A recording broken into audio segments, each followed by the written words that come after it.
Chinese companies are aggressively developing autonomous vehicles. In August, the country announced that it had issued 16,000 test licenses for driverless cars and opened around 20,000 miles of roads nationwide for autonomous vehicle testing. One of the biggest players is Chinese technology giant Baidu. The company says it has more than 500 robotaxis in Wuhan operating on its ride-hailing platform Apollo Go. CNBC's China bureau chief Jeniece took a ride in one back in May. On China's notoriously chaotic roads, the robotaxi drove up a ramp, made a U-turn, and negotiated its way around bikers riding tandem and a timid driver. I tested out a trip from the southern part of Beijing to the new Daxing airport, and I took robotaxi rides from Baidu, WeRide, and Pony, and basically half the cost of the rides were subsidized. But China-linked autonomous vehicle companies have also quietly been testing their technology on U.S. streets. China had carte blanche. Chinese companies came in here into California, which they feel is sort of a second home, with complete freedom to develop, engineer, test their cars on California roads for years. And then about a couple of years ago, the Department of Commerce discovered this was going on and said, wait a second, this could be a national security risk. So they started to investigate, ask questions. In September, the Biden administration proposed a ban on Chinese and Russian-connected vehicles. Cars aren't steel on wheels anymore. It's like a computer on wheels. There's a huge amount of data. They just think about it. Where you go, where your kids go, where your house is, where your doctors are, all of that data being sent back to the PRC or the Chinese military. It's just a risk that we decided we couldn't handle. CNBC wanted to learn more about what these companies were doing on California's roads and what impact the increased scrutiny around Chinese connected vehicles could mean for the industry in the future. Chinese autonomous vehicle companies have had a presence in the United States for nearly a decade. The very first time I came upon the Chinese autonomous vehicle industry was right here in California. I was in Silicon Valley, invited by Baidu, which is the Google of China, to attend a major event to launch the opening of a new brand called Baidu Apollo. And they would be doing testing, extensive testing in California, so that in the future, they would be able to deploy Baidu vehicles both in the United States and in China. This was back in 2016. The push into the U.S. was part of a broader Chinese plan to make the country a world leader in critical technologies. They were part of a larger initiative that was Xi Jinping, China's leader, and his top lieutenant saying, hey, by 2025, China wants to be the global leader in next generation technologies. That includes electric vehicles, batteries, AI, chips, and autonomous vehicles. Well, when entrepreneurs on the ground in China got word about this blueprint, they started to race around and say, we'll be at the forefront of that. And Baidu was the leader, but there were other companies that quickly followed. Since several China-linked companies have established research labs in the U.S. and have been granted licenses by California's Department of Motor Vehicles to test their autonomous vehicle technology. China-linked firms Getty, WeRide, Pony.ai, Baidu, and AutoX all have offices in Northern California, right alongside many U.S. autonomous car outfits. Collectively, these 5 companies have logged over 1.6 million test miles on California's roads between 2017 and 2023, gathering valuable data to train their autonomous vehicle algorithms. Out of these 5 companies, Getty is the only one that no longer has an active A/B testing permit, according to the DMV's website. But while 1.6 million miles may sound like a lot, experts say it's nowhere near the amount of testing they would expect from a company with ambitions to bring a product to market. China has several companies testing in this country, but they're not really making the progress that you would expect. We do know that there was one company that did try to commercialize TuSimple, a self-driving trucking company, but after they had a very bad accident, they were no longer in operation. Pony.ai also had plans to commercialize a robotaxi service in California in 2022. But that goal was never realized after the company's driverless testing permit was suspended by California's DMV in 2021, following an accident in which one of the company's AVs ran into a traffic sign. Pony.ai does still have a permit to test its autonomous vehicle technology in California with a safety driver present. In 2018, AutoX also operated a grocery delivery pilot program in San Jose using its autonomous vehicles. But nothing has been mentioned on the company's website about the service since.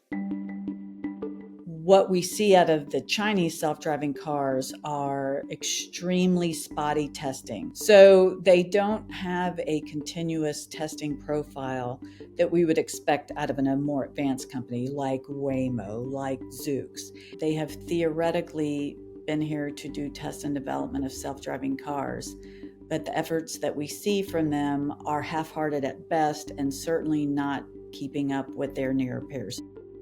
DMV data shows that the collective amount of test miles logged by some of the most prolific China-linked AV companies operating in California was significantly less than the miles logged by U.S. competitors Cruise and Waymo individually in the years between 2021 and 2023. The same data shows that between 2021 and 2023, there was an 84% decrease in the number of test miles driven by these same China-linked outfits.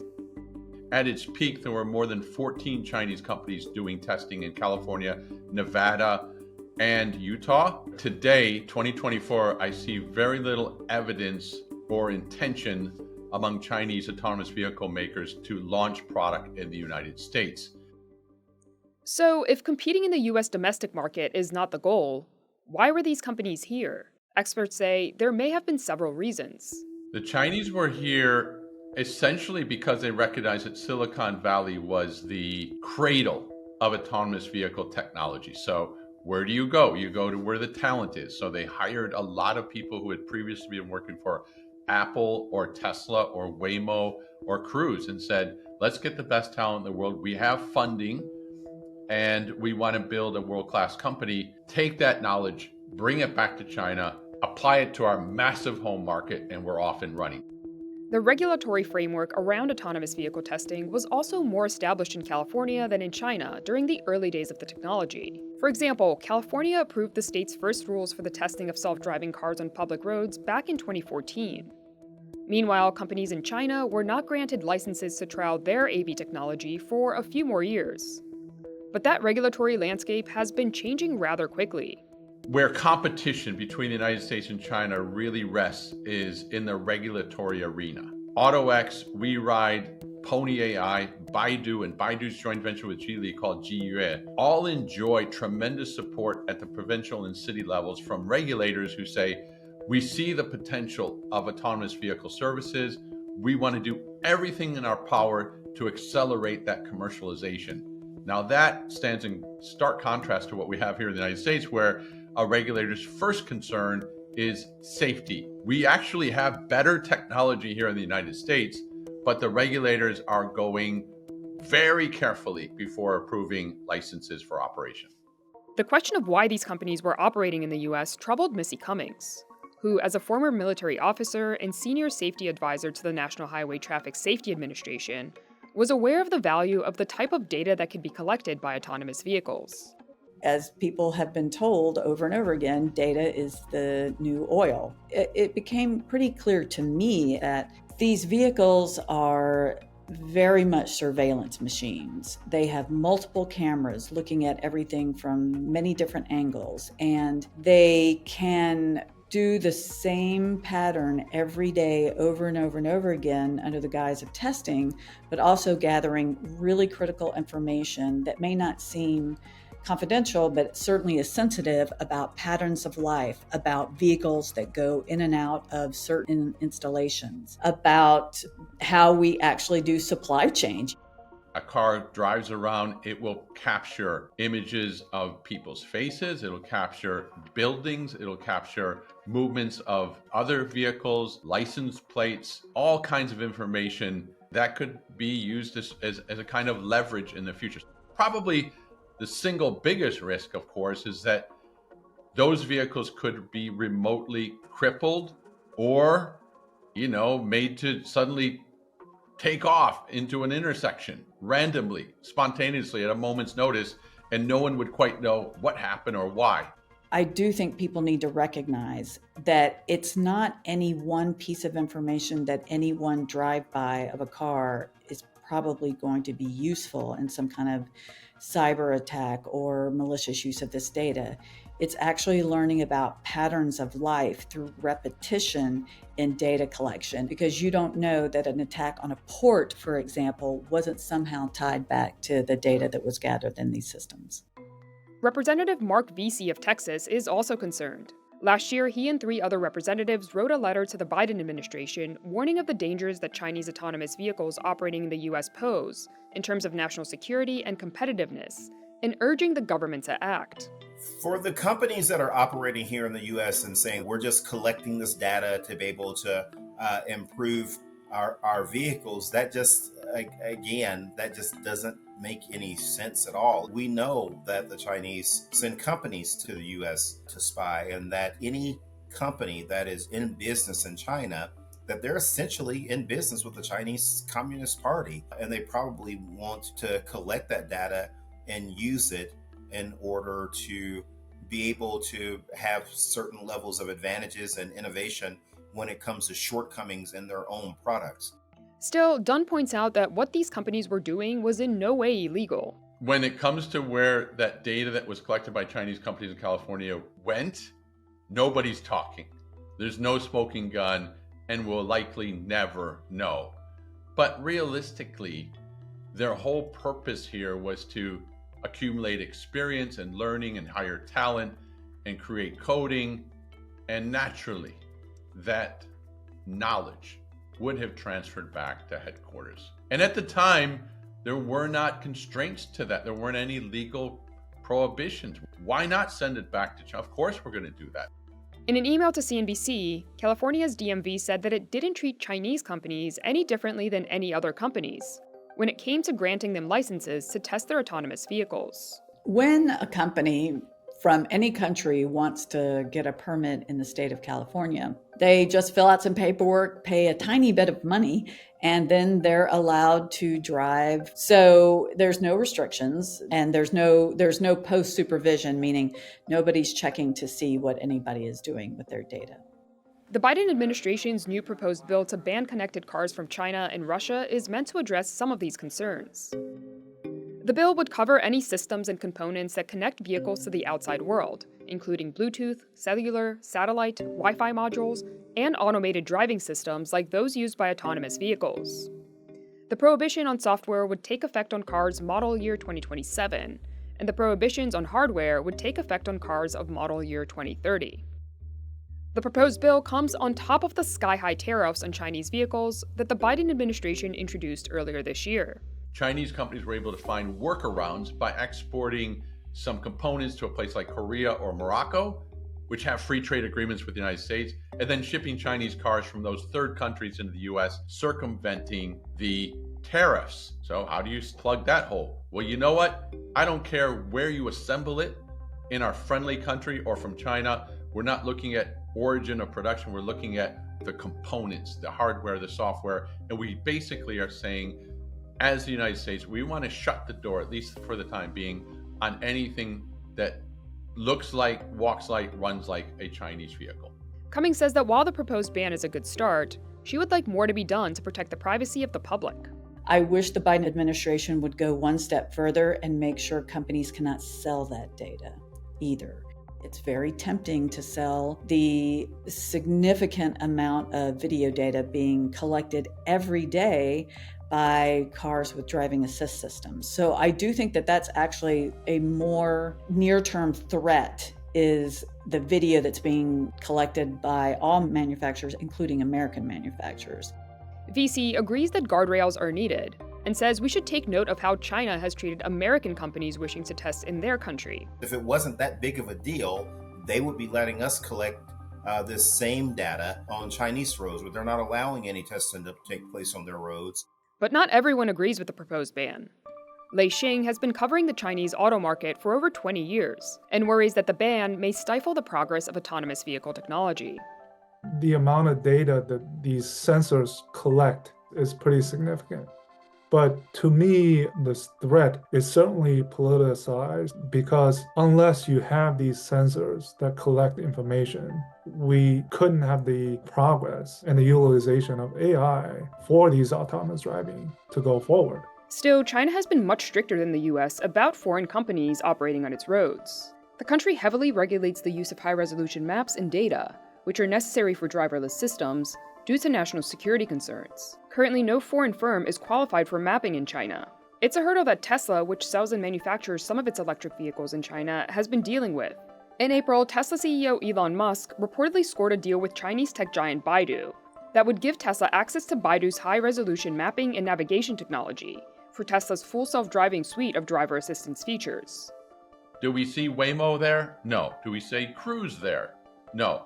Do we see Zoox there? No. They've looked at it, looked again, said, we can't get the permits to get going. That's their conclusion right now, and for the time being, and for the foreseeable future. CNBC reached out to Didi, Baidu, AutoX, Pony.ai, and WeRide to ask them what they thought of the proposed ban and how it might affect their operations. Baidu and Pony.ai declined to comment, while Didi, AutoX, and WeRide did not respond to CNBC's request. Still, as tensions between China and the US rise, Dunn says that the US could be in a better position than China. Waymo, Cruise, Zoox, the leaders here in the United States, their single biggest impediment to growth is getting the technology right so it's safe enough that regulators approve so they can expand. So there's massive market opportunity here in the United States. They don't need to go to China, nor do they need to source their technologies from China. They can do it here on their own. Many Chinese autonomous vehicle companies do rely on chips and technologies from likes of NVIDIA and Qualcomm. And should those sources be cut off, that would definitely hamper China's ability to compete with the leaders here in the United States. China has been hedging against this. The country has begun producing its own semiconductors after the US banned the export of the country's most advanced chips to China in 2022. Many questions remain about what the proposed ban on Chinese connected vehicles will mean for the Chinese companies already operating in the US, and the implications it will have on the broader autonomous vehicle market. In an emailed statement to CNBC, a California DMV spokesperson said that the agency is aware of the proposed ban on Chinese connected vehicles and would update its regulations accordingly for the affected companies testing in the state, should the law be passed. They'd have to do a complete rethink of their business and say, well, if we're an American company incorporated here as a subsidiary of a Chinese company, are we still considered Chinese? That's their hope, that they qualify as an American. But I think, where are we going with this whole thing? It looks like the world is bifurcating into two camps, the China plus camp and the America/Western camp. And when it comes to future technologies, whether it's chips or autonomous vehicles or electric vehicles, the trend seems to be that each of those two power bases would like to design, engineer, develop its own systems so that it's independently capable and not reliant or vulnerable to the other side. Signs of Chinese autonomous vehicle players pulling back from the US are already apparent. Global ride-hailing giant Didi now saying it will delist from the New York Stock Exchange less than 6 months after going public. In August, WeRide also announced that it would delay a planned US IPO. It's a week-to-week thing with regards to the fate of Chinese companies trying to IPO in New York. 10 years ago is automatic. Today, it's really up in the air in terms of approvals on both sides of the Pacific. Complicating matters further is the question of what will happen to the relationship between American and Chinese companies who already partner on autonomous vehicle technology. Take Waymo, for example, which partnered with Geely's Zeekr, a Chinese EV manufacturer, for its 6th-generation robotaxi. More recently, Waymo also announced that it would partner with Korean automaker Hyundai for some of its robotaxis, leading some to wonder if Waymo was hedging its bets. In an emailed statement to CNBC, a Waymo spokesperson said the company's partnership with Zeekr remains unchanged. The ban could also impact consumers, since some vehicles sold in the US are assembled in China. The US Department of Commerce said that US automakers may be less competitive in the global market because of the relatively higher prices of their vehicles. It estimated that approximately 1,700 to 26,000 fewer vehicles would be sold annually in the US because of the rule.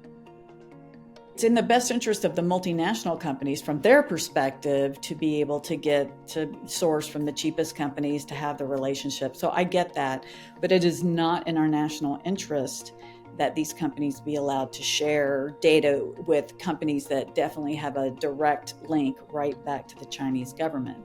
VC says perhaps there's a middle ground. I'm not saying that we shouldn't team up with China. I'm saying that we have to have very strict rules on how we deal with the Chinese Communist Party on each and everything that we do, but particularly something like autonomous vehicles, because again, they've just proved themselves over and over to not be honest brokers when it comes to anything around the issue of trade or commercial products. At least for the near future, Dunn says we should expect autonomous car players to focus on their home markets.